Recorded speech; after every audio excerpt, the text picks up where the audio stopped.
Hey Waffle Gang, I hope you are well. My name is Mark and today we're checking out some more r/AmITheButtHole. And if you love a Reddit story, why not consider hitting that subscribe button, maybe that notification bell too. And if you want to be extra spicy, you can like the video as well. It all really helps out and I can never express that enough. And with that being said, let's crack on with today's stories. Much love, guys. Now, our first story comes from Electrical Bus 5997, titled, Am I the Arsehole? I don't want my sister singing at my wedding. My fiance, 28 female, and I, 30 male, are marrying next year. My sister, 27 female, sings at a band, and they often do weddings and whatnots. She told us to have her band play at our wedding. My fiance told her we'd think about it. I didn't care much about it since we have plenty of time to decide. But my wife later confessed to me she doesn't like the idea at all.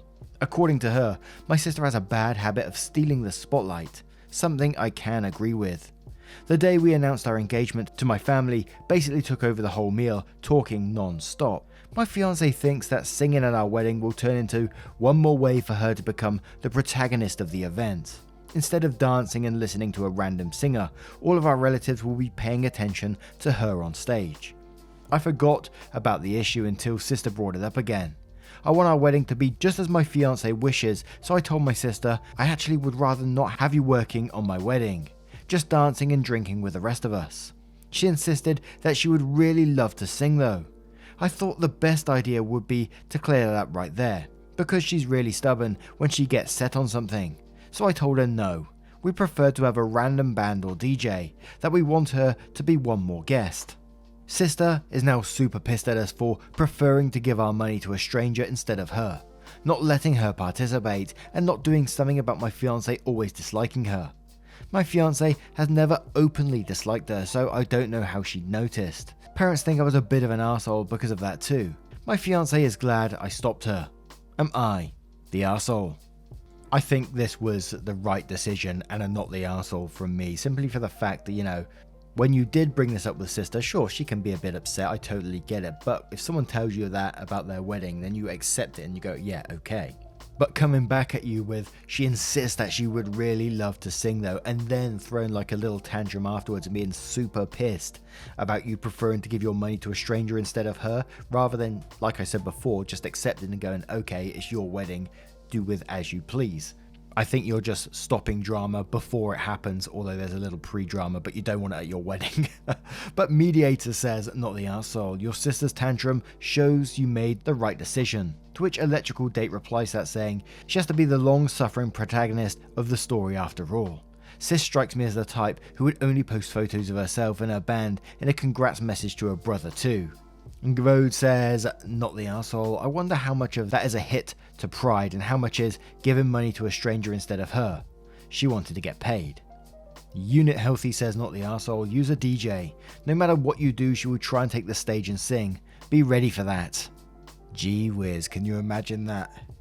Trying to get the mic off the DJ and saying that I'm going to sing him a little song. Oh my word, be prepared. Garbage No says, not the arsehole. I have a similar sister and would feel the same. You're 100% in the right in doing the right thing, standing behind what your fiance feels comfortable with. Your sister reacting like this, if anything, is proving the point your fiance was making. Spink7 says, not the arsehole, it's your wedding and you handled telling her no fantastically. Followed by one more from Typical Aquarius who says, not the arsehole. It doesn't make sense for your sister to be the help at your wedding. Even if you adored her band, she's family and she should be there to celebrate, not perform. You might consider having her sing a song as part of the ceremony to try to keep the peace, but under no circumstances would I let her be the main entertainment for the night. Now, what do you guys make of this one? Let me know your thoughts in the comments below and we'll move on to the next story. And we've got another wedding story from Main Calligrapher who says, am I the arsehole for pulling my daughter out of a wedding? So the short story for background is that I have bad anxiety that runs from okay to severe. I had a miscarriage several months ago and that really hasn't helped at all. Back in January, our friends asked if our daughter could be in their wedding as flower girl. I was thrilled about it and we of course said yes. This was before the miscarriage. Since then, it became harder for me to focus on things and I admittedly was a little flaky with planning on getting together with her for flower girl practice and things like that. I had a huge bout of anxiety right before their wedding, and I refused to go or let my girls out of my sight. My husband was in the wedding party and he wanted to take her anyway, but I told him he wasn't taking my daughter and they would have to understand. She's just a flower girl, it's not a big deal, and I just couldn't handle it. The bride is furious with me now. She called to scream at me and tell me how I was such a bitch for using my anxiety as an excuse to not come to the wedding and keep my daughter away. She accused me of wasting her time and money. I told her she needed to read on mental illness and hung up on her. Now everyone is mad at me. My own husband agreed with her calling me a bitch and said I was rude and inconsiderate and that I caused problems between him and the groom because of the little tantrum the bride threw. I don't owe anyone an explanation for my illness, and I don't think I'm the one at fault, especially when they know how not myself I've been. My mum agrees that they're acting entitled to my time and my daughter and need to let it go. Firstly, I will say I'm extremely sorry for what you're going through. You've been through an absolute time. But as we say in many of these stories, mental health is never an excuse to act like an arsehole. And I hate to call someone an arsehole, when they sound like they've gone through an absolute battle and still continuing to do so. But I think they do need to seek help for that, because at the moment they're pushing it onto their daughters. There was the option of the husband taking the daughter along, and there was no other reason apart from OP's anxiety that was stopping them. But Pogue says you're the arsehole. There was no reason your husband couldn't have taken her to be the flower girl since he was in the wedding. Get therapy, get it now. Your daughter is not your emotional support animal, and you don't want to have this kind of dependency on your kid. Solid Upstairs says you're the arsehole. Your anxiety is your problem, not your daughter's, not your husband's, not your friend's problem. You took away something your kid was probably looking forward to. You blew off a friend, and you told your husband that you didn't trust him to take care of his child for the wedding. And you don't even seem to worry about it. You seem to think that the bride is being unreasonable here. Please go to therapy. Kitchen Suspect says you're the arsehole. You know you're in the wrong and you're asking us for validation. Your husband could have taken her and you did not have to go. Frankly, he's probably also upset that she's your daughter and not both of yours in this case. He's also a parent and also has a vote. What are you doing to combat your illness? Your family is suffering and I'm sure they want to do the work with you, but you have to also do it for yourself. And let's have one more from Christian, who says, you're the arsehole. Your anxiety is not your fault, but it is your responsibility. Yours, not your child's. You're going down a path of putting adult responsibility on a little girl, and it's only going to pass on the struggles to your children. Get real help if you aren't already, so you and your family can live life to the fullest. Now, what are your thoughts on our second story? Let us know your thoughts in the comments below if you choose to do so, and we'll move on to another one. And our next story comes from Troke1, who says, am I the arsehole for making kids clean my car for tricking me on Halloween? To put you in situation, I live in a house with a driveway where I park my car, and I have a dog who stays in the backyard, but can see who enters my property as well as cameras filming the driveway. Also here in Spain, or at least where I live, Halloween or trick-or-treating is not a thing. So what happened is that on Halloween's night, a group of 5 kids, 8 to 11-year-olds from my neighborhood, come to my house trick-or-treating. I tell them that I don't celebrate Halloween and that I'm sorry but I don't have anything for them. They told me that they'd have to trick me now, but I asked them not to because again, I don't participate doing Halloween stuff. I could hear them trick-or-treating other houses, but I minded my own business.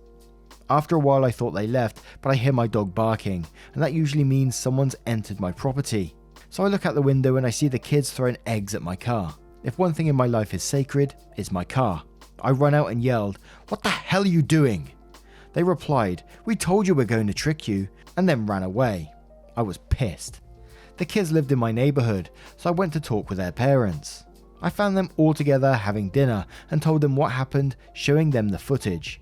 They laughed and said something like, "Well, it's Halloween. Kids do stuff like that. It's not a big deal, and you can clean this up in 15 minutes. I say, "Excuse me." They did that after I told them I don't celebrate Halloween. After I asked them not to do anything for that reason. And throw in eggs. Couldn't they just ring my bell and then run away? After they said, "Chill man," they saw the throwing eggs thing in a movie and they wanted to try it. We can pay for the cleaning. And here is where I might be an arsehole. No, Halloween here is not a thing. I don't give a shit about Halloween, and your kids making me a part of it is not okay. I need you to teach them that actions have consequences, and they need to respect other people's beliefs, and what they celebrate or don't. I want them to clean my car. What? They're kids. Can't you just take the money and leave? I said no. You can't just fix their shit for them, or they'll do this again. Now, what if they don't, and we don't give you any money? I said, well, I'll call the police. I have footage of them trespassing and vandalizing my car, and they are minors, so you'll be responsible of what they did. To be honest, I wasn't really going to call the police. They answered with, okay, chill. We'll tell them to come. So I had the kids in my house washing my car a while after, not even 10 minutes after it was done. I was proud of myself, not for making kids clean my car, but for kind of teaching them a lesson their parents wouldn't teach, even though it's not my job to do that, nor my problem. But this last days I've been getting calls from them saying that I'm an arsehole, and I'm going to be honest, now that I'm not angry anymore, I kinda feel bad. Am I the arsehole here? Should I apologise? Now I remember a story from, I think, the daddy cringe days, where someone was throwing eggs and someone went into details to explaining, eggs have sulfur in, which is a component of the amino acids or something, and that's what gets onto the paint and damages cars. So this isn't just like a whoopsie moment or whatever, this is actual vandalism. And what's with the parent saying, chill man? I'd be like, fuck off. And then go on to say they saw it in a movie and that they wanted to try it. There's lots of things you can see in movies, but you just don't try them. Hell no, you're not the arsehole in this one to me, and hopefully you did teach them a lesson. But Arkham Bile says, not the arsehole, that's vandalism, plain and simple. It doesn't matter if they were just kids celebrating Halloween. It does not change the fact that you clearly stated to them before that you weren't part of the celebration. And as you said so, there's other ways to trick someone than throwing eggs on a car. You shouldn't have to deal with cleaning it because a bunch of kids didn't get properly educated on respecting people's properties, which clearly didn't happen as the parents' reactions proven. Nelashina says not the arsehole. Here in the States where Halloween is celebrated, throwing eggs at a person's car would absolutely not be tolerated and would very likely end in police getting called. Spink says not the arsehole. Egg can literally ruin the paint on a car if left for even a day. You did the right thing. The kids vandalized your car and should have consequences. Abby Burb says not the arsehole. I probably would have called the police anyways. Make sure that all the egg is off your car properly. Eggs are extremely corrosive to paint and will cause permanent damage. And one more from Alexoid182 who says not the arsehole. Chucking eggs over someone's property is not a trick. It's a load of mess that takes time to clean up. Good on you for making them learn from their actions, even if their parents don't. My parents would have been mortified if they thought I was chucking eggs all over people's cars. Now, what do you guys make of this story? Does the punishment fit the crime in this scenario? Let us know your thoughts in the comments below and we'll move on to the next story. And our next story comes from Golden Kane 1410. Am I the arsehole for ruining my fiance's D&D game? Dungeons and Dragons for anyone who's unaware. My fiance, 29 male, plays D&D. And while it's not my 31 female thing, I obviously don't mind. He's a bit anxious and doesn't easily make friends. He was so excited when he joined the D&D group and met new people. I like the group members except for Chris, who's kind of frattish. He constantly makes disparaging jokes about his wife. He calls her the old ball and chain, unironically, and says shit like, I gotta call the warden and ask for permission first. I don't know why a 20-something man talks like a 1950s oil tycoon, but here we are. He also doesn't contribute when people bring communal snacks to D&D. Which brings me to my point. I don't drink often, but I will sometimes buy a nice, up to $50 bottle of vodka. A serving on the rocks makes me feel like an adult in a way I can neither explain nor justify. When we have guests over, we set out assorted drinks, snacks, etc. If they want something specific, they have to bring it or ask. A while ago, fiance held a D&D session at our house. I greeted everyone and then made myself scarce. Later, I came out to find Chris in our kitchen, opening my new vodka. I told him, hey, I thought we told you, but you're supposed to ask first. That's not for guests, it's a bit pricey. Instead of addressing me, Chris turned to fiance and said, what's hers is yours, right? Welcome to marriage. I was floored. Chris then said, you don't mind me having some, right? And poured before I could answer. The group was waiting on him to resume playing, so I let it go. My first mistake, for those keeping score. After everyone left, fiancé confirmed that Chris hadn't asked him either before taking my vodka. This past weekend, D&D happened again. I came out to get some water, and Chris was once again helping himself to my vodka. But here's what totally broke my brain. Chris had bring your own bottled, and yet he was still drinking mine. I marched right over and complained. Chris either ignored me or didn't hear, so I asked why he was taking mine when he'd brought his own. He said mine was nicer, and you didn't have to be such a bitch about it. It's a little vodka. Are you an alcoholic or are you just cheap? I told him to leave, not politely. Chris kept saying this is bullshit over and over, collected his stuff and stormed out. After things were very awkward, the group agreed he shouldn't have called me a bitch, but well, Chris was the DM. I don't know a lot about D&D, but without him, there's no game. They have to either keep playing somewhere else with him or start a new campaign that excludes him. Everyone asked me if he's banished forever or if he can come back to our house, and I didn't know what to tell them. I would let Chris back if he apologized, but somehow I don't think I should hold my breath. I feel really bad. Fiancé was so excited about this game, and I may have ended it. Fiancé supports me for the record, but he's worried Chris will cause future problems. Am I the arsehole? Now, from my limited knowledge of D&D, yes, I think the guy is very important to the game itself, but that doesn't excuse having a sexist arsehole in your house. You were absolutely right to kick him out. You even offered the compromise of him apologizing, which you said you're not holding your breath for, which is more than I would have probably done in that situation. And maybe it's a great opportunity to start their own campaign. I'm not sure how possible that is, but throwing that one out there. Jumpy Community says, on so many levels, not the arsehole. Chris is rude, sexist, and clearly misogynistic.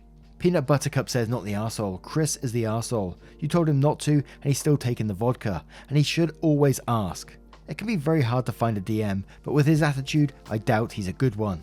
He seems like the type to retaliate against a player for going against him. There's a good chance others are sick of him too. Is your fiancé guilting you about this? OP replies that saying fiancé thought I should have hidden the bottle, which a few other people said, but beyond that, he's only upset he didn't defend me. It all happened so quickly. He's been talking to the group and they agree that 1, you can't call people names like that, and 2, Chris is a bad DM. You were spot on. Regular Sample says, not the arsehole. I'm familiar with D&D. Sounds like a great time for one of them to start their own campaign. Chris sounds horrible.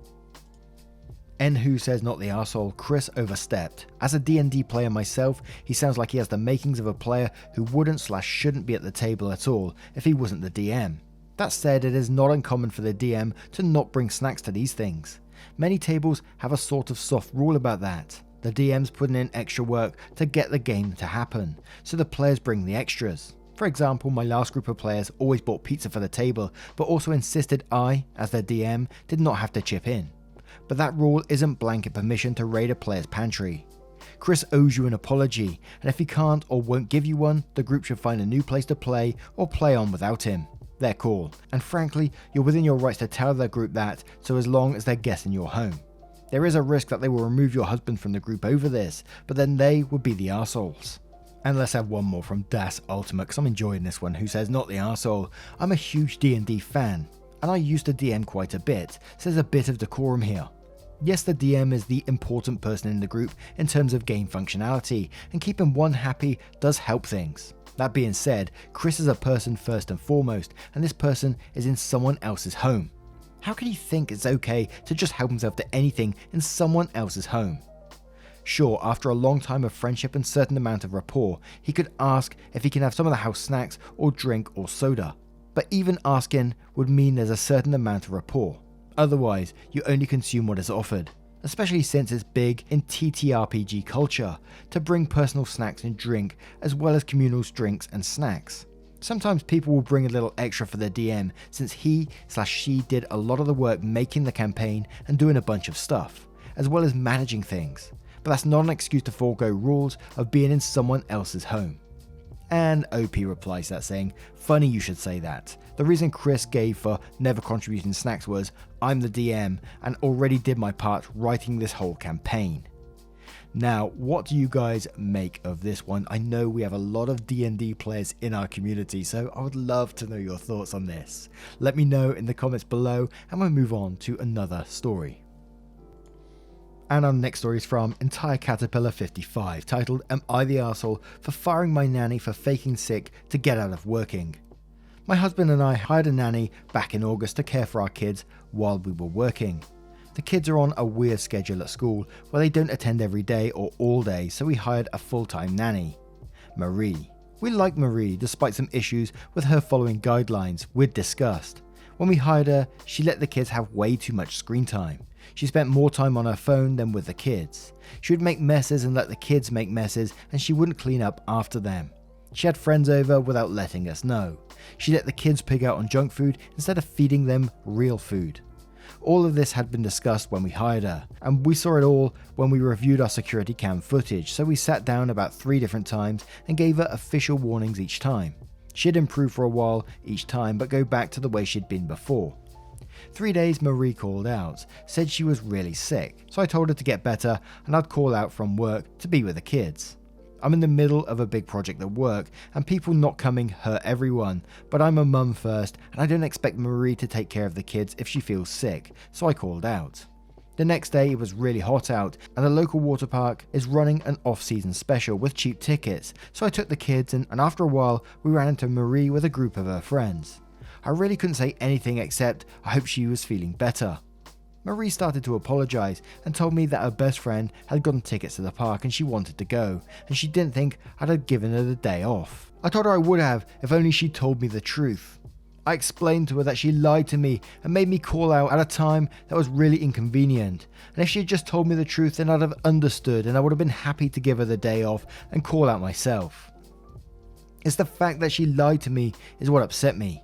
I added the lie to other warnings and decided she wasn't worth keeping employed. My husband and I pay well above market rate and we provide everything. All she needed to do was take care of the kids and follow the rules we set. I took her aside and really quietly and as kindly as possible explained this to her and told her that I'd pay her for the whole week, but she was fired. Marie started crying and her friends figured out what was happening. They called me a bitch, a Karen, a monster. My kids got upset, so I took them and left. Marie has been blowing my phone up with apologies and begging for another chance.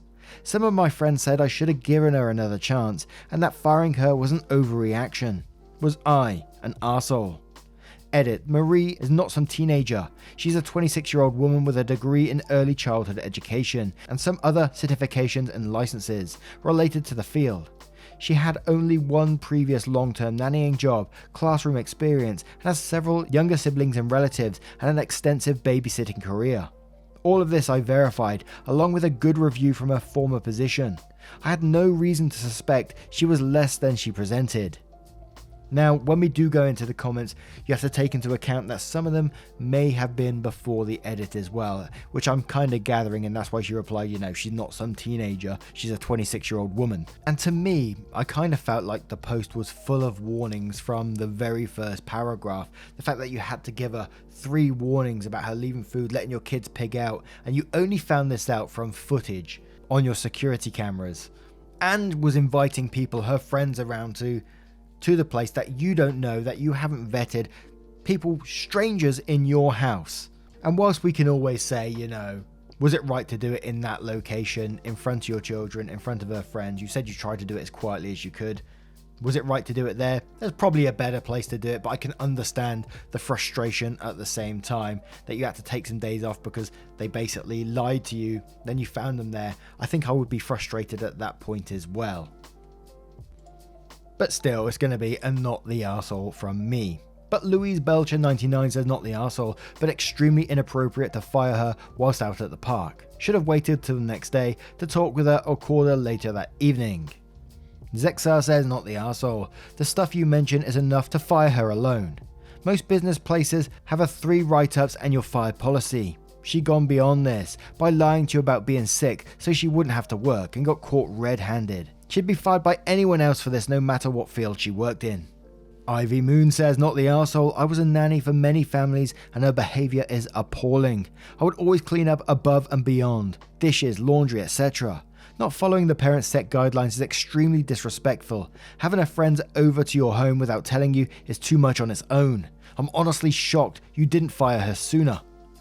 Accomplished Yam says, look, the moment she had unvetted strangers over at your house around your children without your permission, you would have grounds to fire her. In my opinion, you gave her too many chances to begin with. Not the arsehole, and good riddance.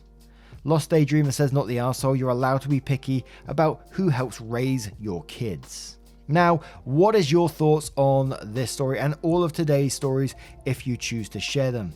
If you want to help me out and do me a huge solid, never any pressure though either, you can click that subscribe button, maybe the like button as well, hugely helps out. And if you love the stories that much, share them with your friends through social media, whichever socials you choose, hugely helps out. I can never express that enough. Thank you so much for your love, your support and your time towards the channel, and much love to you. See you soon.